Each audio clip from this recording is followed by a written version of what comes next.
Hi అండి. ఇంట్లో ఈజీగా కాలీఫ్లవర్ పచ్చడి ఎలా చేసుకోవాలో చూద్దాం.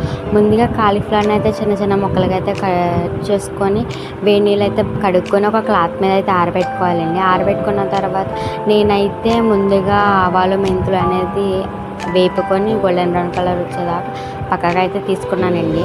మనకి కావాల్సిన ఐటమ్స్ అయితే వెల్లుల్లిపాయలు, నిమ్మకాయ రసము, ముందుగా వేపుకున్న ఆవాలు మెంతులు అనేది మిక్సీ అయితే పెట్టేసుకున్నాను అనమాట. ఇప్పుడైతే నేనైతే పోపు అయితే పెడుతున్నానండి. మామూలుగా పప్పుచారు పప్పులోకి ఎలా తాలింపు అయితే పెట్టుకుంటామో అలానే పెట్టుకోవాలండి.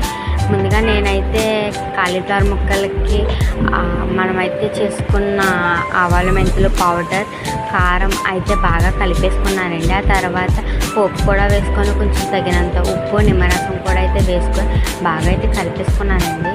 కలుపుకున్న నెక్స్ట్ డే అయితే చూసుకొని ఉప్పు కట్ట సరిపోయిందా లేదా కట్టగా చూసుకొని వెల్లుల్లిపాయలు కూడా వేసేసుకోండి దాంట్లోనే. ఇది రైస్లో కానీ టిఫిన్లో కానీ అయితే చాలా అంటే చాలా బాగుంటుందండి. నాకైతే పర్ఫెక్ట్గా కుదిరింది. మీరు కూడా ట్రై చేసి ఎలా కుదిరింది అనేది కామెంట్ అయితే చేయండి. నెక్స్ట్ ఏ పికిల్స్ కానీ ఏమైనా కావాలంటే కామెంట్ చేయండి. Thank you for